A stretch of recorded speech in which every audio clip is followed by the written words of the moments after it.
It's Throwback Thursday, and we're about to throw it down. Welcome into First Take. Prim Saripapat, Freddie Coleman, Will Kane, Kate Fagan. Why are you guys laughing at my movie selection? I love it. cartoons. I almost put Finding Nemo. What's wrong? You can find one non-animated movie that you've loved. You pick What's wrong with three Toy Story? cartoons. Listen, I'm all about creativity. You referenced The Lion King yesterday. Yeah, but that's not the only movie around. And But you love it. I love it, but she mentioned 3 animated movies. Four. I just think you're being... Beauty and the Four. Beast. I think Yeah. you're towing the company Listen, line. I'm ready to go on a debate. If you want to start this show off talking about this, we I'll can take do it. Casablanca over Finding Nemo any day. But I think they want to hear about the NFL, so we'll True. get right along. Brock said bye-bye Broncos and hello to some big bucks. The Super Bowl winning Broncos were reportedly unwilling to match the Houston Texans' offer, so Brock Osweiler signed a 4-year deal with the Texans worth $72 million with $37 million guaranteed. So, Brock, what are you expecting with your new team? Coming to Houston was an opportunity that I couldn't pass up. You know, what I see with this football team is something special. I believe this organization is on the cusp of doing something great, and that's something that I want to be a part of. And I'm very excited to be here and just get to work. You know, get to work with this coaching staff, get to work with this great football team. I know they already have a tremendous locker room, and I'm very excited for the middle of April to roll around.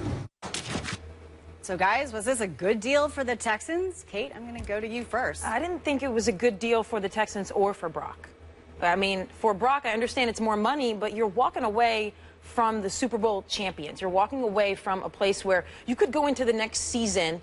You could be under center for the potential Super Bowl repeat champions, which has a value that I'm not sure we can put a dollar sign on. So I understand there's more money there. I am less concerned about whether or not it was a good deal for Brock, because you can argue, of course, he got more guaranteed money, more overall money. Maybe he doesn't want to be in the shadow of Peyton Manning. Maybe he doesn't want to have to be under center and have it be consistently, well, you're winning because they have a great defense. Maybe he doesn't want that.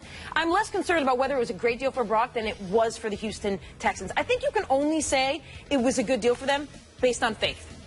You just say, well, they needed a quarterback, and they got one, and I just have faith that Brock Osweiler is going to be the guy. I'm not sure you have any empirical data that suggests that he is the guy. You're simply like, look, there wasn't a QB out there, and maybe he can be the QB. Because if you look at the data and the numbers, this suggests it's not going to turn out well for the Houston Texans. Let's look at NFL teams that have given guys big, quote-unquote, elite-level money and how that's turned out for them afterward. All right, you can look at, after the Bears gave Cutler money, they were 11-21.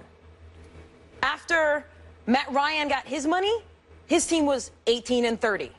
After Flacco got his money, the Ravens were 23-25. Now, I'm not comparing Osweiler to those quarterback levels. I'm not saying that he's worse than Joe Flacco or Joe Flacco is not a good QB. I'm simply saying when you pay a ton of money for a quarterback because you think he's going to be your guy, it hasn't turned out well for teams. You also look at Brock Osweiler's numbers in the limited time he's had.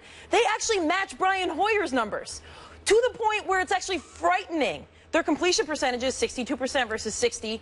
Total yards, 1821 versus 1847. You got TDs, one has 12 and 5 INTs. That's actually Hoyer with those numbers. And then Osweiler has 9 TDs and 5 interceptions. So you had a guy that was mediocre. Now you're paying a guy $72 million. Now, if I'm a Texan fan, I'm like, I love this deal. Why? Because I have to have faith. And that's your argument.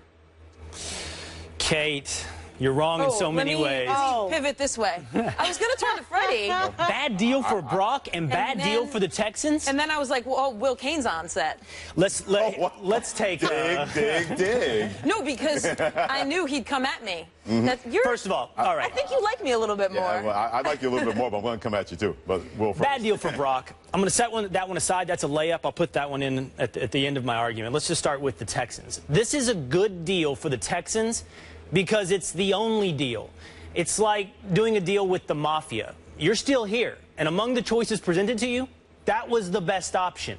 Look at what the Texans had before them. They had, first of all, a free agent market that included RG3, Ryan Fitzpatrick, Chase Daniel, who got big money. And you looked at those options, you said, I think correctly, Brock Osweiler is the best option among those. Second, you look at the situation the Texans are in. They feel like they are on the verge, 9-7, with 4 different quarterbacks starting last year. Bill O'Brien has a limit to his lifespan, as any coach does, in Houston. He has to win in some unspecified but clearly limited amount of time. Same with the general manager. And the Texans said, we need to fix our quarterback situation now. What were their other options finally? Was it the rookie pool? Was it drafting? That maybe meant at number 22, Paxton Lynch. Now, if you're Bill O'Brien or Rick Smith, are you going to turn over your next couple years, 2 to 3 years, with a defense that's a top 5 in the NFL to Paxton Lynch and the learning curve he has to go through? You're not. Finally, the last option, I'll address your Brian Hoyer argument. You're right. Numerically, they have been very similar in Hoyer's large sample size and Osweiler's small sample size, and that's the key. Did you say she's right? She was right? Yeah. Was that newsworthy? Wow. No, I know. I just Can our Twitter handle tweet that out? This is really breaking news on this It's right that you recognized those statistics are similar, but what you missed I'm is... literate. That's what happened. But Here you are, and then pow. But what you missed is that, yes, they are banking on some promise. They are banking on some potential, and that's a smart risk to take. Osweiler has 7 games, and in those 7 games, he matched Hoyer's career statistics. You know what Hoyer is. You know what he's going to be. With Osweiler, you have a legitimate good risk that he's going to be more than that. So when you look at the options presented to the Texans and the situation they find themselves in, they had to sign Brock Osweiler. It was the best move they could make. And this, let's just address the one last thing that's the elephant in the room. It's the money they gave him. You can't compare Brock Osweiler's contract to Tony Romo's contract. You can't compare it to Drew Brees' contract because those were signed years ago. It's what is Brock Osweiler worth today. And if you think the Texans paid too much for Brock Osweiler, I want you to watch how much the Broncos pay for his replacement in the next couple days. This is the going rate. He's worth $18 million to the Texans, and he was worth $16 to the Broncos. I think the Texans got a heck of a deal with Brock Osweiler. Freddie. It's never, ever a bad deal when you can get $37 million in guaranteed money over 2 years. There's no way that this is a bad deal for Brock Osweiler for whatever reason. I still think he was still hacked off, that the Denver Broncos didn't show more faith in him when they benched him for Peyton Manning when the playoffs rolled around, especially in the second half of that game against San Diego. I think that turned him sideways to the point where he said, no matter what, this is never going to be my team when Peyton Manning retires. I think he wanted to go someplace else, have that opportunity where now I'm starting fresh and now this is my team. I'm not John Elway's boy. I'm not Peyton Manning's replacement. I'm the guy that's going to be in Houston. They're placing all of this on me. They're giving me $37 million in guaranteed money for the first 2 years. That was very appealing to Brock Osweiler. So that's their number. By the way, I'm changing his name. He's no longer Brock. He's now Brinks because the Brinks truck backed up for him. His name is now Brinks Osweiler from this point on in Houston. But here's another number. These numbers really matter why Houston made this decision. 136-4. 136 yards and 4 interceptions in a playoff game from Brian Hoyer against Kansas City. There was no way that Bill O'Brien was going to go into another season and hope and wish and pray that Brian Hoyer was going to turn this around.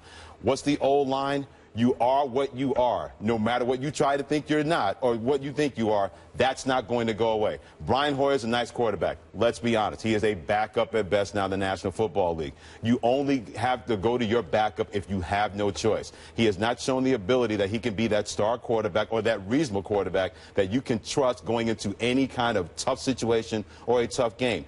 Bill O'Brien looked at that and said, dude, our defense was not that bad against Kansas City, and you kept throwing the football away all the time. I'm not going into a situation like that trusting you. I'm not going to put this in the rookie quarterback's hands. So even though the unknown is there with Brock Osweiler, Bill O'Brien said, look, that guy had to have learned something backing up Peyton Manning, being around Gary Kubiak, also around John Elway. I had Brian Hoyer for a little bit, and he didn't learn anything except to throw the football away. That's why this is a terrific deal for the Houston Texans, because you basically had no choice. You weren't going to go with RG3. There's too much there that Bill O'Brien and the Texans want to deal with. You still don't trust Colin Kaepernick enough to feel, okay, is he a system guy or did the demons get in his head enough where I can't fix him? But you look at Brock Osweiler, and you're basically saying this is a clean slate.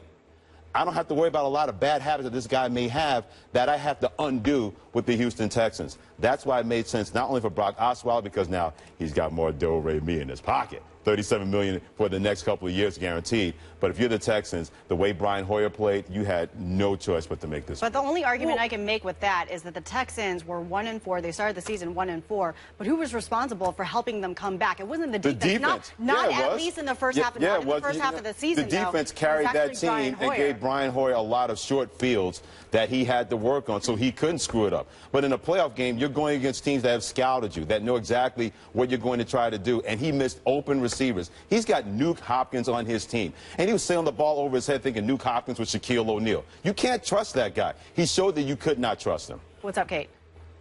I can jump back in here, right? Oh, yeah. Let's do it. Well, you started it. Why can't you jump back in here? You mentioned one thing. You were like, you think there's something at play here with an emotional decision. Where I absolutely think it's with Brock Osweiler. Brock Osweiler, maybe a part of this is they didn't trust him down the stretch, or they valued giving Peyton Manning his swan song over sticking with a guy that had helped them.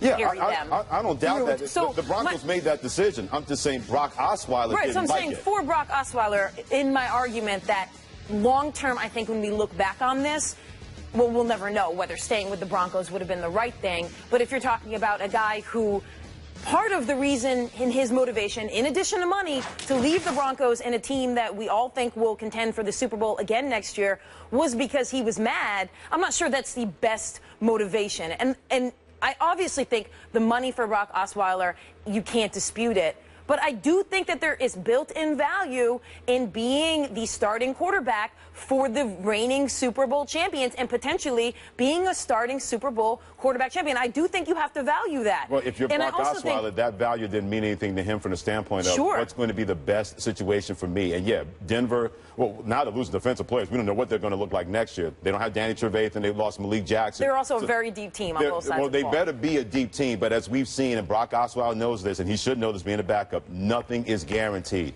People thought it was going to be a guarantee that when Peyton Manning got there, they had maybe 2 titles. They barely wound up getting 1 because that defense carried that team, and Peyton Manning was an injured player. If you're Brock Osweiler, you're thinking, all right, there are no guarantees here, but I'm going to get $37 million in guaranteed money, and this is going to be my team where that specter is not over me.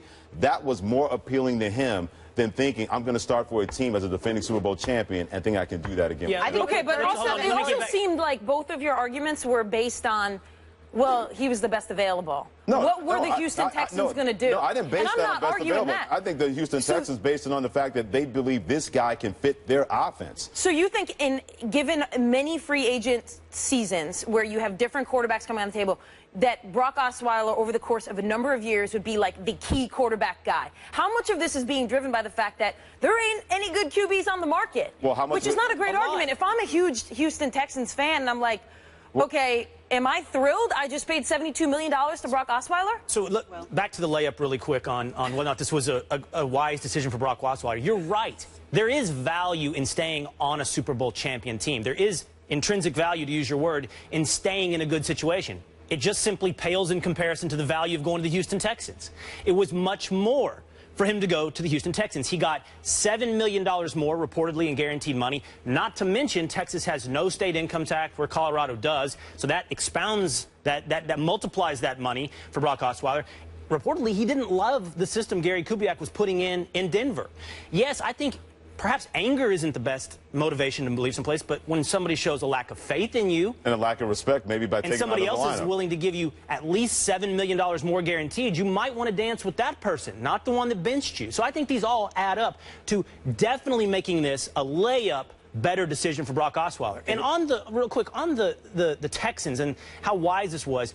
The lack of options is actually, it is the entire argument. It is the argument to me. Just because there were no other good options this year makes it, that's what makes it a good argument, not bad. They don't have time to wait till next year. They don't have time to wait to see who's on the free agent market 2 years from now. They have to do this now. Bill O'Brien and Rick Smith have jobs. They have a defense. These things don't last forever. They have a window. And they think that Brock Osweiler can at least manage their team and perhaps win with their team. you can go from yuck to yay in the NFL really, really quickly. We're talking about the Texas defense now. In 2 years, we could be having a different conversation. There's only so much Brock Osweiler can do. And if you're Brock Osweiler in this situation, or should I say Brinks Osweiler in this situation, you look at the Houston Texans. No, I'm not trying. It's already stuck. Let's put it that way. Not trying, succeeding here. If you're Brock Osweiler, you're basically saying, okay, I'm with this team now. And if you're the Houston Texans, you're looking at this guy and saying, okay, he has less baggage than RG3. He has less baggage than Colin Kaepernick, and he's younger with less baggage than Ryan Fitzpatrick. Ryan Fitzpatrick is really good for the Jets, but I just wonder when that milk is going to turn sour with him, because I've seen this before. Plays well for a good bit of the time, and then he unravels against the Buffalo Bills. All the Houston Texans have had are quarterbacks who don't have baggage, who don't come with anything, who are game managers. That's what they've done. So now you're trying to convince me paying us $72 million for a guy who hasn't proven himself, who maybe could be a very good game manager, is a lot. But coming from a championship team, where he didn't play, well, he played in the playoffs. When he got in that lineup, he was able to keep that team afloat, and they didn't sync with him until they felt, okay, we can't trust him in the playoffs because we're going to go with veteran leadership. That's the difference to me with Brock Osweiler compared to those other quarterbacks you mentioned with the Texans. Well, I can tell you the Houston Texans definitely brought out their wallet on Wednesday. They spent $126 million. Well,